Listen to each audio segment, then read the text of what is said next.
Welcome everybody to the Legacy Lounge. I'm Lady JB, the Pink Billionaire, and I'm here to talk to you today about legacy. That's right, we're talking about legacy and legends and building a legacy and creating a legacy. And this whole show is about, what does legacy mean to you? We bring on fabulous guests to talk about what does legacy mean, because everybody has a different feeling around legacy. They have a different idea around legacy, and they're thinking about legacy in their lives in a new and unique way. And we want to talk about that now. Why? Because legacy is important. We're thinking about the future, the world, the direction. Where are we headed? Where are we going? How are we going to come together? And what is going to be left behind? And that all has to do with legacy. Now, those people who are interested in creating a positive impact on the planet and really igniting humanity are thinking about legacy right now, and they're thinking about legacy in a way that helps others. And why are we doing this show? Well, we want you to start thinking about legacy in your life. You can build a legacy in your home, in your community, in your town, in your state, in your province, in your country. There is so many opportunities for you to build a legacy, because when you are no longer here, what will be left behind? What will be memories of you? What impact will you have made that will serve and support the lives of others? And so we're talking to fabulous legends about the way they created legacy and what legacy means to them. So I'm super excited. I'm going to get comfortable, and I want you to get comfortable too, because this is a great conversation for you to be a part of. Have you ever thought before in your life, what does legacy mean to me? Am I a legacy maker? What does it take to create a legacy? Well, we're going to break that all down and talk about it today with our very special guest. Well, let me introduce him right out of the gate. Michael Calhoun is the founder and CEO of Board of Advisors, the world's largest, greatest community for founders and entrepreneurs, CEOs, investors, marketeers, e-commerce moguls, business developers, and high-level decision makers. I actually added the word largest because I just felt so excited about it. It's not actually in the script, but I felt like it is really big. Now, Michael has over 27 years of consecutive entrepreneurial ownership experience and an endless Rolodex of compliments from individuals who have said to him, Michael, help me build my business. Help me create something exceptional. He is also the advisor, owner, and investor in multiple companies and brands within BA. He's established this global community of widely successful entrepreneurs to work together with a mindset of competitively contributing to each other by doing three things: solving problems, sharing strategies, and shortening the path. Now, I love the idea of competition, but the wonderful thing about collaboration and being congruent with competition is so fun. And that's really what builds community and really builds successful business. Michael, welcome to the show. Oh my gosh, I feel so welcome. It's an absolute pleasure to be here with you. You do such an amazing intro. You are a fabulous host. I think that if I could be on this show, whether it's on the stage with you or as an attendee, it's just a lucky experience every day. Thank you so much. Well, I really love being here because I'm passionate about this topic. As a legacy mentor and someone who helps people create legacy, I think we all should be thinking about legacy. I have two 18-year-olds and a 23-year-old and a 15-year-old, and I even talk to them about their legacy in the sense of, how do you want to be remembered? What do you want people to say about you? What do you want to be known for? And I feel like even this conversation at a young age is very interesting. Now, one of the things we love to do on the Legacy Lounge is pull apart the idea of legacy, because everybody feels differently about it. Right out of the gate, what does legacy mean to you? So I think legacy is actually a very interesting word, especially in the Western culture or the American Canadian culture. It's not really seen as what it truly is. If you look at the word legacy, it's actually forward facing and backwards facing simultaneously. Think of this, like when you look at a legacy program in programming, it is the prior or older versions, right? It is what was before. And then when you look at, say, legacy wealth planning, you're looking at what is to come. So it's a very interesting word. It's a term that has a lot of legs, if you will.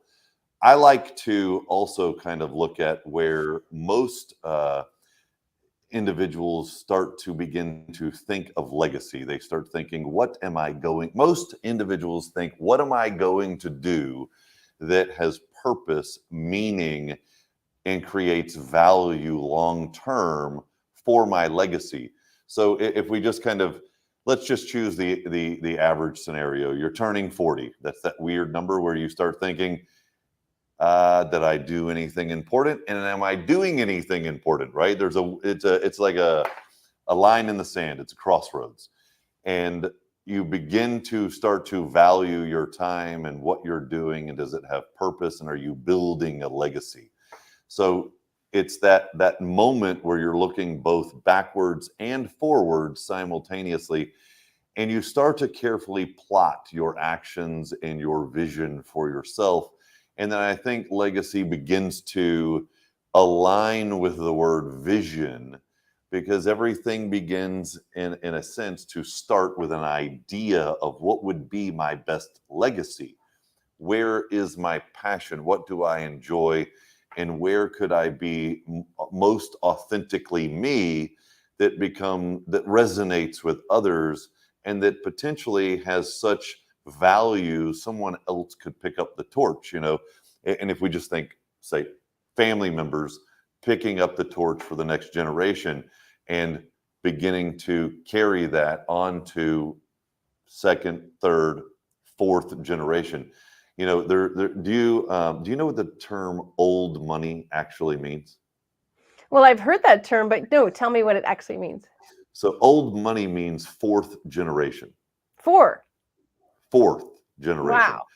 Wow. Um, so when you think about legacy, like the creation and preservation and everything in between. So like I said, I love the fact that you've branded the platform as the Legacy Lounge, and legacy in general, because it really has a lot of depth, and I think that's what we're going to jump into today. I so agree with you, because some people feel like legacy is like, I want to leave my name, on a big wall and, big brick letters. I want my name there. And I really want to break down that idea, because I feel what you said, legacy leaders, legacy makers are thinking about what can they do that aligns with their vision. And ultimately at 40 or 30 or 50 or 60, when people start thinking about building a legacy, they're actually using that as a new trajectory and a new rocket fuel to do something with purpose and meaning and vision. I know those three words are buzzwords. Can you break that down a little bit? I know you deal with that a lot with your clients. For people who are at home, the purpose, the mission, the vision, how does that all fit into legacy? Well, I would say focus on the term buzzword. The better we eliminate buzzwords, the better off we're going to be. But if we look at, say, mission and vision, what you said, mission, vision, and what was the other? Mission, vision, and purpose. And purpose. So I wouldn't really classify those as buzzwords, though. Like, purpose is something that means we're doing something maybe bigger than us, right? Mm-hmm. We're doing something that has a purpose for benefiting others. When you look at an Elon Musk, he is doing something that, in his view, obviously has a value that benefits humanity. And if we look at the mission is what enrolls individuals to join you. When you describe a mission, it's something that says, I'm going on this journey, and there's almost this unsaid invite. Do you agree, and do you want to be involved, and do you want to go with me? It's almost an enrollment like term, because as you share your mission, others begin to agree and raise their hand and say, I'm in that with you, right? Because who doesn't want to go on a mission? Exactly. And a mission Mission is measurable, right? That's a great thing about a mission, is it's really quite measurable. You can define the steps to say, this is where we're headed, this is where we're getting to. Correct, absolutely correct. And then when you look at the last word, the word vision, I think the word vision is what most intimately impacts most of the people on the call today, because a lot of times we're trying to figure that out and we're trying to define that to a point where we are happy with it and others feel inspired by it. So if we just, I'm going to use some chess pieces here. I keep them to the side for Do it. I visuals, love it. right? Props So for we sure. have two pawns. So we have two pawns, and you know what? We'll just grab the king and the queen too. How's that? You just happen to So have those nearby. yeah, right. Boom, it's there. Well, I have a lot of things here. I have a lot of props. I have the art of war, beyond order, becoming a king, driving sales. I actually have a 1619 dictionary just to make sure that we're using proper terms for everything. Love it. So, a king and a queen, their job obviously is not to compete, but to collaborate, but it's also to share the vision with their people.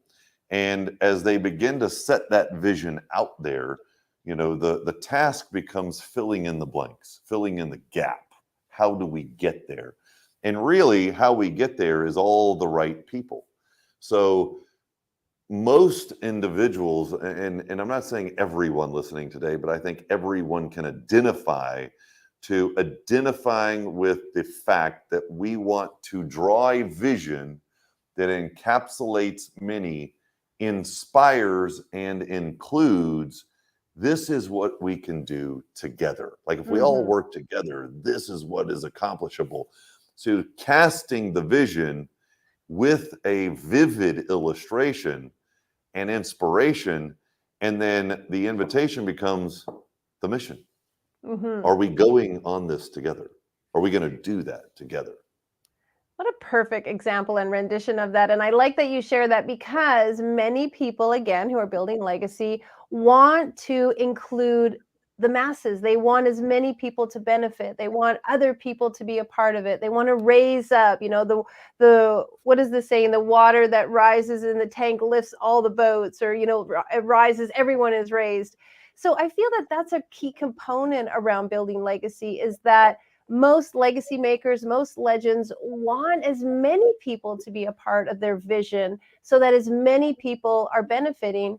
Let's talk a little bit about your vision. You have a great vision. You are doing things to rise each other up. Would you share a little bit about how your desire to create legacy is actually impacting others?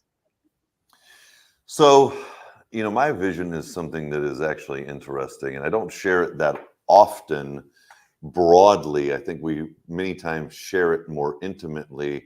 And I think we actually have that conversation with ourselves sometimes more than anyone else, right? Mm-hmm. Our vision here at Board of Advisors, and my vision personally, is actually it runs along the basis of anything is possible, and everything starts with a great idea. All big things start small. We have a vision to inspire individuals to dream big and fulfill something that sets their family free, in the sense of financial freedom, time freedom, location freedom. You know, I think a lot of individuals love and adopt the fact of, obviously, go to school, get a great education, get a great job, build a career. I also think on the other side of that coin, there is a hungry audience that can take a prior education, a skill set, and a drive to build something that really reflects their inner genius, their inner vision, their something that actually has the ability to reflect their legacy once they are gone. And I Mm-hmm. think that it starts with family, right? Family is that core where, as you become a better mother, as you become a better father, as you become a better leader with your family, you begin to earn the respect of your children, and your children, obviously, whether they want to go off and do their own thing or not, usually there's an aspect of them wanting to be continue the values, continue what you've installed in them. And every once in a while, when you're really lucky, they want to take that baton and carry that long term. I mean, real estate is such a great it's such a slow moving product in a sense, but it's a great product because it's something that you say, we acquire 100 properties, or we built a farm on 1,000 acres, and we have this responsibility to continue to pass this asset down. Real estate is something great that's tangibly visible in a legacy play. But I think now we also have a digital world with many digital assets that begin to really correlate to how do we integrate that into our legacy as well. So for us, I want a world, a platform, and an environment where I can take somebody right out of high school. I can take somebody on their worst day. I can take somebody, whether they've made 1,000 mistakes or not, but they're ready to start a new path with a great idea and a commitment and persistence. And they're saying, I will do the work regardless of how tired I get. I will do the work. I will, make the commitment, and I will commit to learn from others to a point where I can create something great. One of my advisors once said, the guy's name's John Groom, and he says, look, Mike, you're one of the most coachable individuals. Sometimes I almost hesitate mentioning an idea to you because I don't want you to get distracted because you carry through so well, right? So, that's something that when you have somebody that will respect the advisory and experience of others, but begin to formulate it into their vision and put their own twist on it and build something great. Everyone has been at a high school football or basketball game, right? Right. We've all seen the talent that's like, oh my gosh, this individual is just, they're a head above everybody else. If I could invest in their future, if I could give them the encouragement, if I could put the best shoes on them, the best, supplements or training or coaching, they are worth it. Mm-hmm. And I think our mission is to let anyone who can make the decision to be present, that they are worth it and they are valuable and they can actually do it, right? So I want the best for everybody. I want to create. I was on a call with a gentleman today, and I'll give you his first name. His first name is Kevin, and he wants to build a mastermind, right? And I said, look, the best thing you can do is join ours and just emulate something great, right? Join ours, emulate something great, and we're definitely not in competition. I would love to take you from 100 or 200K a year to 2 or 3 million a year very easily. You can do. He's the guy for it. He has the talent. He has the polish. He cares about people. He just needs to know. He goes, Mike, I feel the conviction and confidence in your voice. He goes, that's what I want. But that's very easy to acquire when you have the right reinforcement, right? So investing in what I call hometown boy or girl that makes good, the humble start to the big win, big finish, but layering it with a legacy sophistication so they don't lose it. Well, you made a good point about being coachable, because I feel like all great legends and people who create legacy are consummate learners. They want to learn. They want to ask questions. They humble themselves to say, here's something I know, but here's something I don't know. And they're curious and interested and willing to be open to suggestions and ideas. I feel like the great leaders and the great masters that I've been around, they're so open to learning and listening to other people and other perspectives. And I feel like that's a real trait when it comes to building a legacy and becoming a legend, is you're very much a sponge. You want to take in as much information, but you also have the discerning ability to decide what works for you, what's going to help move the things for you. And you're not just a follower, but you're really disseminating the information so that you can move yourself forward and eventually be a good teacher. Because I think that's another quality of legends who want to build legacy. They eventually want to show, they want to be an example. You're definitely doing that. Who would you say has been a great example for you? I think there's a lot of great examples. And I think the key is that many times great examples are also poor examples. So, I love this show. I love this show. well, my dad was a very great example by being a poor example, right? And his effort and work ethic was a good example, but everything else was not great. So I think understanding, and there's a world of, say, even political, um, even like, if you something that I think is very controversial is obviously the political world. But when you look at the individuals in that world, regardless of where they are, there is gold that is available to learn from by all of them.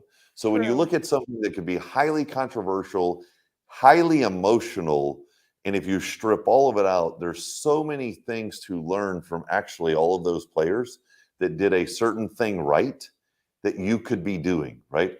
So I think for me, great examples in life have been, um, well, you know what? Actually, I would like to compliment my members, because 8 years later, after leading a community where all I've done is try to attract or procure and nurture and enroll the absolute best founders of the best companies and the best brands all across America and US, or Canada, Australia, Japan, Germany. I mean, like, that was my mission. Hmm. But quite frankly, they were such an example back to me. I mean, in a sense, we made them better, but they also made us better, and all the way down to me, they made me better, Hmm. right? Because that iron in conversation with them on a daily basis. I have a guy, he's doing 190 million a year right now in one business when he has four businesses. One is currently doing 190 a year. He shows up at my office tomorrow morning, 10:30 a.m. in the studios. We're going to have a conversation, and there will be an aspect of that individual that makes me better, because Absolutely. I have to enter that conversation with yes, I am a platform and I'm a leader, and I am here to provide a connective tissue between him and other members. But I also have to be humble enough to know that I can learn from him. And if we do that over a period of time, I think everybody can be a great example. Everybody can make you better, whether they are a poor example or not, because sometimes the best example is what not to do. It's a really good point. I mean, thank you for bringing that up, because a lot of times you're right. We give the succeeders, the achievers, the best of, we give them our attention and our accolades. But there are people who have struggled, or people who have done things and tripped and fell, but they also have been very great examples of ways that we can do things differently or improve. So that's a very, very good point. I think one of the things that makes you and many of our legends a common denominator is they do see the good in something. They do find the golden nugget, the wealth, the juicy, yummy, little thing that they can extract from it. And I think that's a very good point. That often other people that are just looking at why it's not working, or why I'm not lucky, or why I can't have it, they're not really realizing that there's so much to glean from each and everything. And I think that's a really good point that you made. Okay, any more juicy good points you want to make? I have a million. Yeah, like, we could talk for absolutely ever. Actually, I think if there's a chat, I don't know if there's a chat on this, but if there's a Well, we're chat, I think live and no chat on this what, but we will go into everyone our, should yeah. give you a yay or a thumbs up for that jacket. Oh my Ex- gosh, love the exactly. jacket. I love it. I love it. I love it. I love it. All right. Well, the great news is we've shared a lot right now in the lounge. We're going to jump over into our mastermind in a few minutes. There are some people who are watching, and I'm just going to wrap up with Mike, and then I'll share with you guys how you can be a part of our private backstage mastermind. But Mike, you and I both know there's somebody listening, just like I was when I was 9 years old and I was watching that amazing actress up on stage get her Oscar, and her speech changed my life. It made me realize that I could one day achieve something great like she did.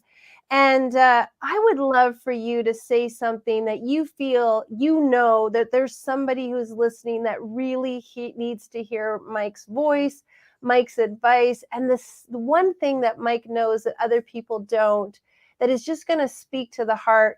Can we close with that? I know I it's a actually big have something ask. for you. I actually have something for you. So, Good. here's what I would encourage everybody to do, and especially the person that's in that most odd struggle right now. I love this. More props, more exciting things. So, I want you to make a list of every single thing. Like I think a lot of people have all these things built up in their head. Well, I didn't have this, or this happened to me. This person passed away. I lost my job. Whatever it is. So and so hurt me in such a way. I mean, I could sit here and describe a million horrible things that could happen in somebody's life, and I'm sure there's been those things in your life. There's been those things in my life. Here's what I want, and maybe there's only one person listening right now that this is even relevant to. But the way you become extremely powerful is, I would say, make a list of every single one of the things that are in the back of your mind that always creep up.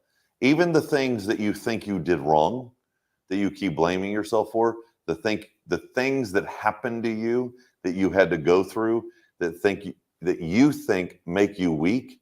And I want you to make that list. There's two things, and this is a very simple task, but it's a very powerful task, because it's extremely demonstrative in the fact that it shows you what you've been through, even if it was your own failure or somebody else's failure, or a life circumstance that you've made it through. But the most powerful thing that you have is everything you've gone through.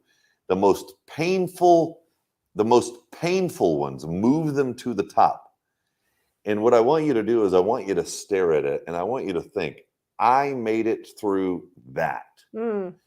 And then on the other side of that list, I want you to think about all the things that you actually want to do. Many times people only dwell on what has happened to them, and they kind of get lost in that because it's an emotional entanglement. If you make a list, and let's not even talk third person, let's talk first person, because I would like to speak to the actual audience. If you make a list and you stare at it, what you actually begin to see is exactly how powerful and invincible you really are.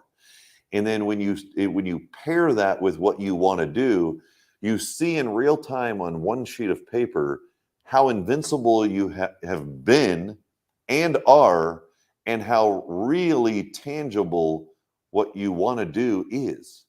Amazing. Okay, I have to stop you there.